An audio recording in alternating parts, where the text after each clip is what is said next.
10. By reducing the usage on his fastball and increasing the usage of his sinker, Chafin pitched to a 2.06 ERA and a .84 whip for the Cubs before being traded once again at the 2021 trade deadline to the A's. He performed even better in Oakland, pitching to a 1.53 ERA and accumulating 5 saves in the process. He finds himself alongside Aaron Loup as the 2 best free agent left-handed relievers currently on the market. In 2021, Chafin struck out right-handed hitters at a higher rate than he did left-handed hitters. This ability to get hitters out from either side of the plate is crucial. 9.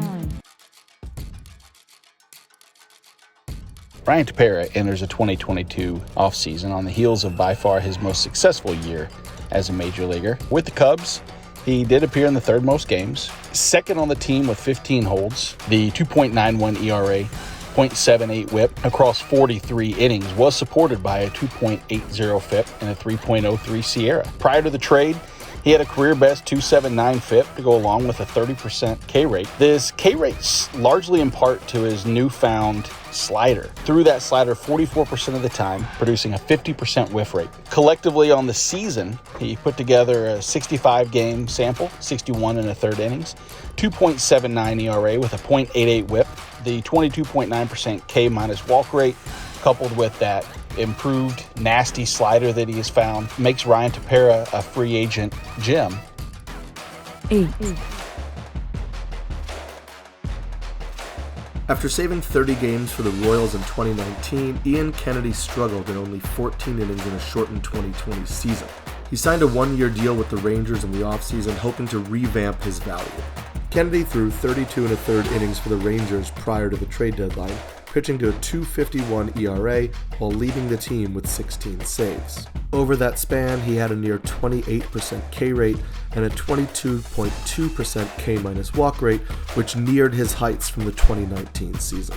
After coming over to the Phillies at the deadline, Kennedy led the team with 10 saves in 24 innings. However, his success with the Phillies was the result of a lot of batted ball luck.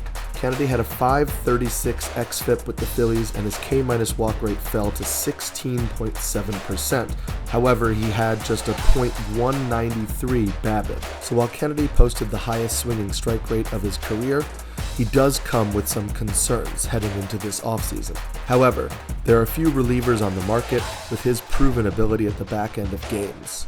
He could easily emerge as a closer for a mid-level team or a late-inning reliever for a contender in 2022.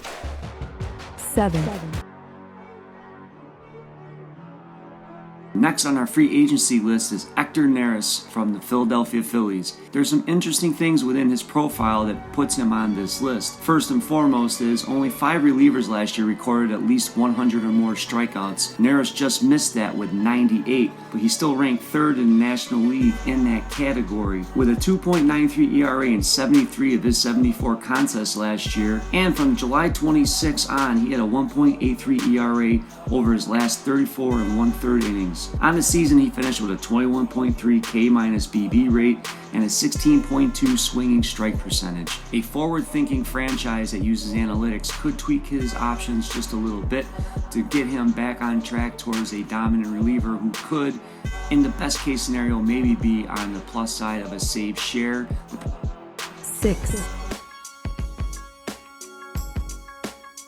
Of course, we can't talk about Corey Knebel without mentioning his injury history. In 2019, Tommy John wiped out Corey's entire season. In 2020, he only pitched 15 games with a 6+ ERA. In 2021, Knebel suffered a lat injury, keeping him out of action from April 24th to August 10th. However, in 6 big league seasons, this righty has earned 60 saves and a 3.23 ERA over 266 games. Taking a look at 2021, in his first 7 appearances, he looked like his old dominant self, posting a 37.5% K rate. The lat injury sidelined him, but after returning, Knebel looked nothing like the Dodger he was when he first joined up.